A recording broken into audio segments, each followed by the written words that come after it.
back to another episode of Men, Women and Happiness. I'm Scott McLaughlin and I'm joined by Leanne Kansler. Hey, Leanne. How you doing? Good. So today we thought it might be interesting to talk about why men want to date older women, perhaps why some women want to date older men, and why men want to date younger women. So I might let you kick it off, Leanne, because this was your topic. Was it? I don't know. It was. I think it's actually a really interesting topic because in my mind, I'm actually wondering why are people even talking about it? And the main thing that we looked at, there was a few articles on the fact that younger men are dating older women, therefore older women are dating younger men. And why is it such a big deal? You know, a lot of so-called experts out there don't like the idea and are saying it can't work, it can never work, that sort of thing. Other people are saying it's not an issue, it's great, do what you want. In my mind, I'm like, I really don't care how old you are. If you and your partner are having fun, you're having a good time, no one's getting hurt, you're very open and honest about what you want out of relationship, which is actually what every relationship should have, clear boundaries about what's wanted, then is it really an issue? Is age an actual issue? I think it's really interesting that people commentate on it too, because it does appear that when people do date out of age bracket, that they're trying to escape the realities of their own. So, you know, it's said that, you know, younger men like older women because there's less drama, they know what they want, they know themselves better, they're less inhibited. And they're just more comfortable in their own skin, which it makes sense. So we want what I guess the alternative, what we see in our own age bracket. And I guess with older men, I certainly know this is going to be a bit controversial, but I know some of my mates who we've talked about, you know, we're heading towards middle age, and I'm certainly, I hope I'm still in the middle. But some of my mates have talked about dating women, you know, before menopause, and about, you know, there's a fear around menopause. There's a fear around being with a woman with menopause, and that comes down to, I think, their experiences with their mothers, really, and, you know, fearing about the change that might happen to that person. I even had a friend of mine say, "Oh, she's 42. I guess I'll probably get 8 to 10 good years." Wow. I know. It's harsh. I know it's brutal. Wow. It's brutal, but there's fear in that. There's fear embedded in that, right? Yeah. I don't want to get into a relationship and then find myself sidelined because of something I can't control. So I think that's particularly interesting at my age. But I've also, you know, I'm unsuccessfully single. And I've thought about younger women too, because with the hypothesis that there's less damage and there's less hurt and there's less things to resolve and there's less anger actually and less aggression. So I certainly find at my ripe young age of 52 that, you know, a lot of women have that necessarily in the survival of their life to date, a bit of an aggression about them that is it's pretty unattractive, if I'm honest. Yeah. God, there's so much in what you've just said there. I just want to go back a step to the fear of dating women when they're in menopause. You know, I'm definitely right in the smack bang in the middle of it right now. So if you're in Sydney and I'm in Melbourne, so I'm safe. That's right. Yes. But, you know, it doesn't have to be horrendous. It can simply be, you know, sure, there are lots of side effects and consequences of going through menopause, but it doesn't turn women into monsters. What it does do is allow women to be more assertive with what they want, and they don't accept bullshit. And if a guy doesn't want to be with a woman who's quite sure of herself and knows what she wants and knows how to get it, then that's his loss, really. And also, I feel there's a little bit of selfishness in that, because if you start dating someone well before they hit menopause and you're in love with them and you have a great relationship, and then you're just going to give up on them because they're having some kind of health crisis. What's that all about? Like, are you in love with this person or not? I think they're just, I mean, I'm talking about men who are separated, right? Men have already been through a fair bit of hurt, and I guess they're trying to avoid any other obstacles in life. There's no guarantees, Scott, no guarantees. It doesn't matter how old we are. You know, young men and women have their own immaturities. Older men and women have their own immaturities. We all have an inner child that comes out to play at the most inappropriate time. And I think really the reason that people date older is because they're actually mature. So young, mature men will date up, young, mature women will date up. And vice versa, if people are in their 40s and 50s and wanting to date someone who's 30, it can be that, yes, the perception is there's less damage and hurt and anger. It can also be because of immaturity, and I just want to have fun and I don't want to have to get serious, and that's okay too, as long as everyone knows where they stand. It's pretty ageist. I mean, I actually would definitely say that I would worry if I was to date someone in there, not saying that I would, but let's say I went on a date with somebody who was 28 or 30, I'd feel like a bit of a dirty old man. I don't know that I'd feel comfortable in public, you know? Yeah. I'm not sure I would. It's kind of like, you know, the cringeworthy, like when you go to Bangkok and you see a 6'10" German guy with a tiger, and it's like, yuck. You know. Yeah. But I don't know. I think there's a lot of stigma attached to that. You know, I grew up spending a lot of time on the Gold Coast, and there was a lot of younger brides of older wealthy men, and there's a stigma and judgment that I attach to that, definitely. I used to call it long-term prostitution, but it's it's harsh, I know, but there was definitely an element of people marrying for money, and it's an interesting question, because I've thought about this a lot in my dating range, and thought about what it is you get with different stages of life. You know, some people say that early 40s women are like crazy, or, you know, that's where stuff starts to unravel, and it's probably true of men and women that in our 40s we start to lean into, you know, childhood trauma and things like that. That's when it tends to come out, you know, in our 40s sometimes. So there does tend to be more to grapple with at that particular point in time. So maybe. And I also want to challenge that, because it can also, if you know, you've been married for a while and then you're separated at 40, then there's this beautiful new sense of freedom and coming into your own and really stepping up.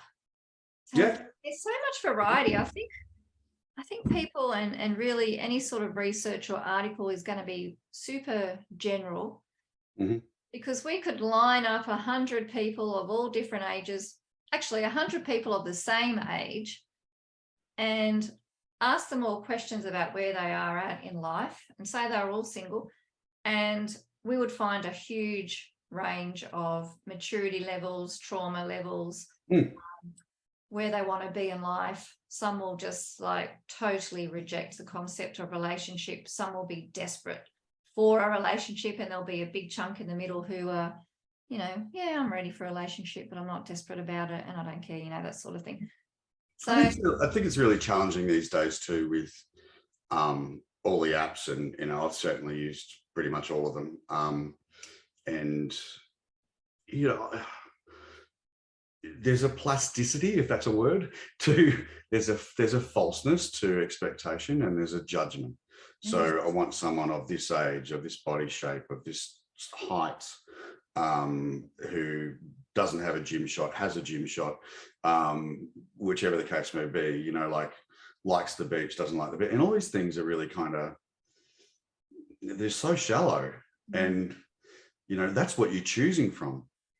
You know, one of my favorite apps, I think, is Hinge, actually. And the reason I like Hinge so much is that people are forced to make comments. So you get a vibe of what their personality is like. And And I'll tend to like someone's comment over a photo because I feel that if I like the comment, it's actually more respectful to like the comment because I'm liking you and who you are, not how you look. And well, not how you look, but but I really like that part of it because I think the rest of it, the whole swiping business is it is so plastic and toxic, and it kind of sets us up to look for all the wrong things and not ask the right questions. Oh, totally agree. And then people, particularly young women, I think, and older women, make themselves out to be super sexy, super out there, and they've got their tongues hanging out and all their boobs and everything. On the lip thing, the lip pucker thing, it's particularly very fake. Yeah. I've got a young son, he's 22, and he is on a couple of these apps and he shows me and I think, oh, you poor kid. And he's a very wholesome young man. So looking at all these photos, he's lefting all of them and he finally gets to someone who looks, like she's presenting herself like a normal young lady. And he's like, okay, she looks like a normal person. Let's say hello to her. There is a lot of fakeness. And I think it's really sad that people can't just take a photo of themselves with next to no makeup, just minimal, they're not drunk at a party somewhere. They're just, lounging around. Here I am. This is who I truly am. And I think that's one of the reasons why young men are dating older women, because older women don't feel as much need to present themselves as something that they're not.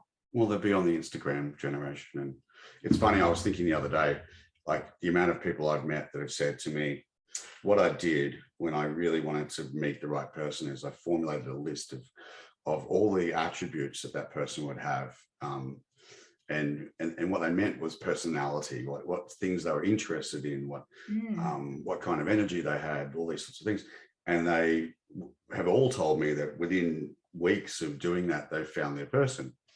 And I thought, oh, wouldn't it be a good idea if the apps did that? But naturally they wouldn't, because then you'd be off the app, wouldn't you? So there'd be less users. That would be nice. And that's exactly what I did. I wrote out my list. And it was very much about the quality of a relationship that I wanted. And a week later, I met him. Yeah, it's and you're certainly not the first person to tell me that, and so it obviously works. But I think all these mechanisms for meeting are teaching us very paper thin ways of assessing other people, thinking about, and so maybe it is a trend, maybe it is on trend. I mean, I would, to be honest, I mean, and we will talk about some of my issues at a later date, but given some of my issues, I would freak out if I was 22 trying to date in this particular age of, my Instagram followers, and hey, why don't I get an OnlyFans page? And you're like, what? Like that whole culture, God, that's miles away from what I had to deal with at that age. Oh, thank goodness. Yeah. I do feel for young people in that regard. There's some crazy expectations out there, and a lack of maturity for a lot of young people to actually say no to that sort of stuff. Yeah, that's right. I mean, even the level of plastic surgery that's happening in under 30s is really quite dramatic. It's been a real shift, and there's an unhealthiness to that, Yeah, I mean, I won't say where I know this person from, but I know someone who's in their early 20s, mid 20s, sorry, has had so much Botox that it just doesn't look real. It just, it looks so fake and horrible, actually. But she's a nice person, but and I hope she never listens to this. But yeah, it's I think you're saying it with love, I guess, because you know that underneath all of doesn't need that security, and she doesn't need it. That's right. And I think, but I can certainly speak to the fact that when I was 18, I think I started seeing a woman who was in her 40s, and that was an education. And it was, but it wasn't really a relationship. It was a situationship, I suppose. And but nonetheless, there was a certain comfort in that. There was a certain, for me as a young man, there was not a lot to think about. It was pretty cruisy, and I really enjoyed it. But for the time it lasted. But, you know, would I have dated her and taken her out to restaurants and things like that? Well, maybe. Yeah, I don't know.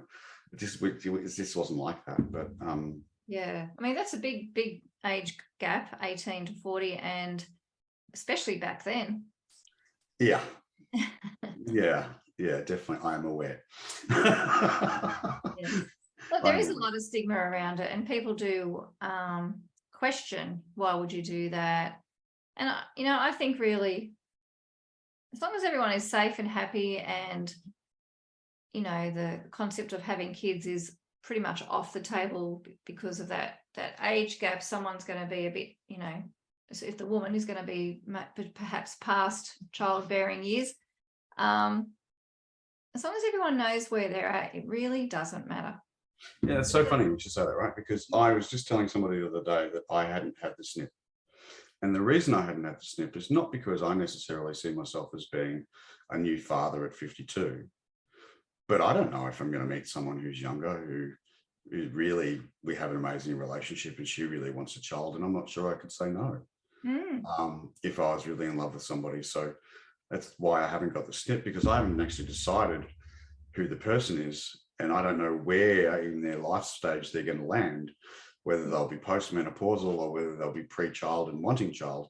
I've got no idea. So yeah, I'm going to stay, you know, fertile for the moment, and just, you know.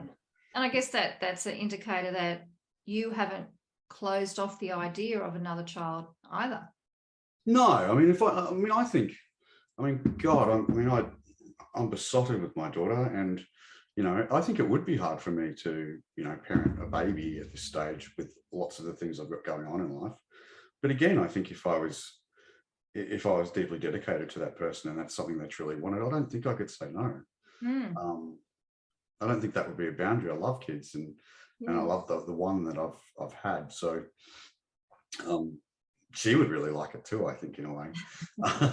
but yeah, so I'm not close to it, and that's probably a good example of I'm not particularly ageist in my view in that sense, because I don't know. I don't know what the person looks like, what they, you know, what age they are, or anything like that. I just know they're not 6'2", but that's the only certainty I've got. I can't hold hands with my arm in the air, you know. It's just doesn't work. Yeah, we all have to have some boundaries around what we want in a relationship. Exactly. There's got to be something, right? Yeah. But yeah, I think you're right. I think your advice is quite right, that it really shouldn't matter, and that these sort of stigmas are much like any of the other surface level stigmas that we have out there about, you know, what we're looking for in another person. So since it's your topic, I'm going to let you wrap it up. Thanks for that. Hospital pass. Yeah, I'm not great at wrapping things up. I'm great at just yabbering on for ages. But look, I think, you know, anyone out there who is dating someone with a big age gap, if you're copying shit from other people, that's their issue, not yours. If you're happy and in love and things are going beautifully and you're laughing and the sex is great, then it's nobody else's business what is going on for you on that personal level. Nobody else at all.